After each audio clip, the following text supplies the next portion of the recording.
कभी कभी जिंदगी में कोई ऐसा व्यक्ति मिल जाता है जो बोलता कम है लेकिन सुनते ही दिल के भीतर कुछ बदल सा जाता है।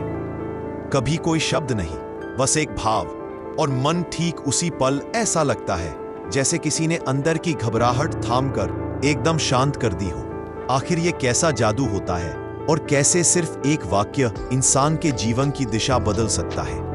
आज हम बात करने जा रहे हैं प्रेमानंद महाराज जी की, उन व्यक्ति की जिनके प्रवचन सुनने के बाद हजारों लोगों के जीवन में एक नई रोशनी जगी है।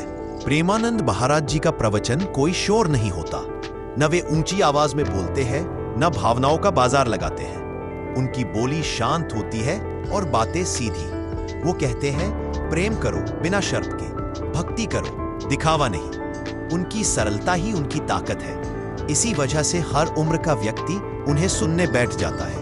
उनकी कुछ बातें देश भर में वायरल हुई, जैसे भगवान तब मिलते हैं जब तुम अहंकार छोड़ देते हो, और एक और, दुख तुम्हें रोकने नहीं तुम्हें बदलने आते हैं। और सबसे लोकप्रिय संदेश, जब मन कहता है सब ठीक हो जाएगा, समझ लेना भगवान तुम्हारे साथ बैठकर तुम्हें सांत्वना दे रहे हैं। उनके शब्दों में ना नाटक ना दिखावा, सिर्फ प्रेरणा होती है। आज सोशल मीडिया पर उनके प्रवचन के क्लिप्स हर जगह देखने को मिलते हैं। शॉर्ट वीडियो से लेकर लंबे प्रवचनों तक उनकी वाणी का एक अलग ही असर होता है। लोग कहते हैं उन्हें सुनने के बाद मन हल्का हो जाता है। कई लोग अपनी कहानियां बताते हुए कहते हैं कि उनके प्रवचन ने उनकी सोच बदल दी, जीवन का नजरिया नया हो गया, क्योंकि उनका संदेश साफ होता है।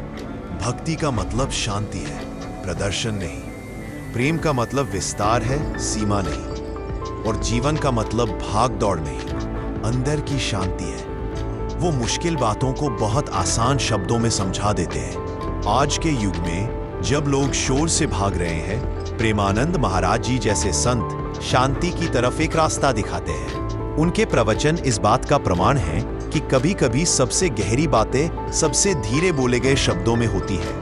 और शायद इसीलिए उन्हें सुनने के बाद एक ही बात समझ में आती है, भक्ति दिल से होती है और भगवान तब मिलते हैं जब तुम मन को शांत कर लेते हो।